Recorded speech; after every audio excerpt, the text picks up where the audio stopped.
प्रदर्शित करने का कार्य करती है तथा तीव्र प्रकाश सुग्राही होती है।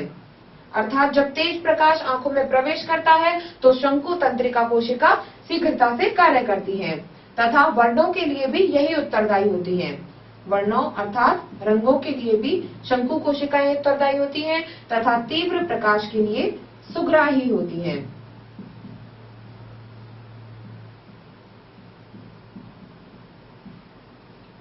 श्लाका कोशिकाएं जो होती हैं वो मंद प्रकाश के लिए सुग्राही होती हैं।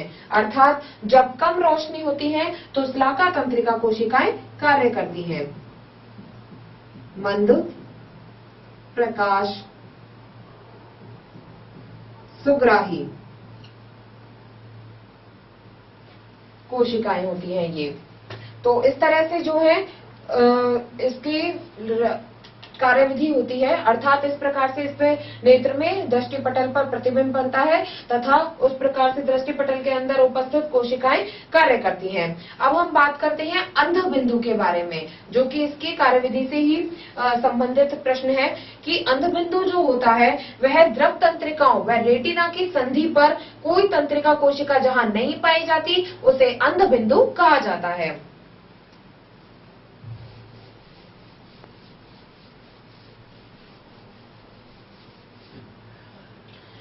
तंत्रिका व रेटिना की संधि पर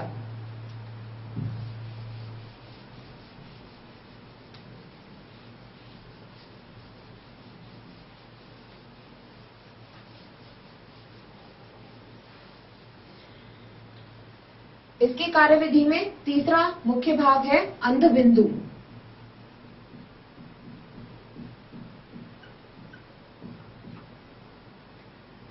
अंध बिंदु होता है दृढ़ तंत्रिका व रेटिना की संधि पर स्थित।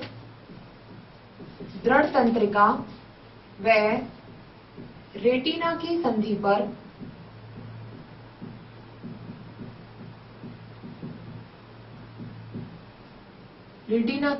पर जहां कोई तंत्रिका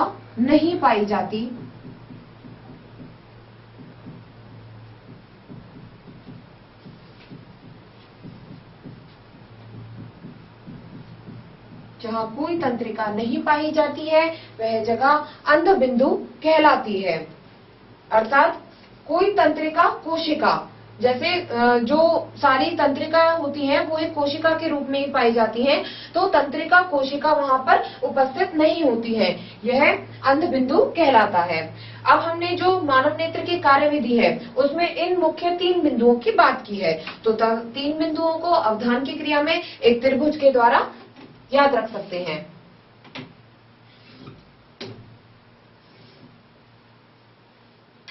मानव नेत्र कार्यविधि।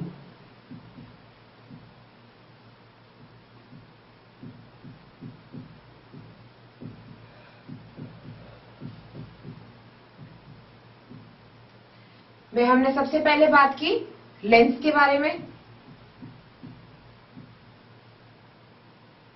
उसके बाद रेटिना या दृष्टिपटल,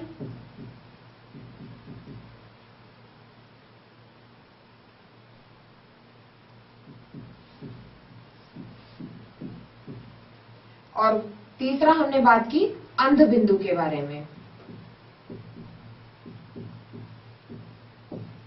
तो इसको हम अवधान चित्र में एक त्रिभुज बनाकर तीनों बिंदुओं को याद रख सकते हैं।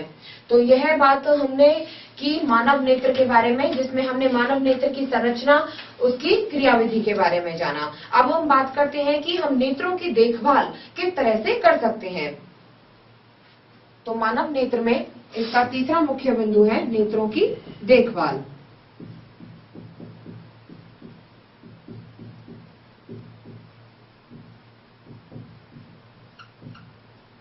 नेत्रों की देखभाल करना बेहद जरूरी है, क्योंकि अगर नेत्रों की देखभाल नहीं की जाएगी तो नेत्रों की रोशनी क्षतिग्रस्त होने की संभावना रहती है।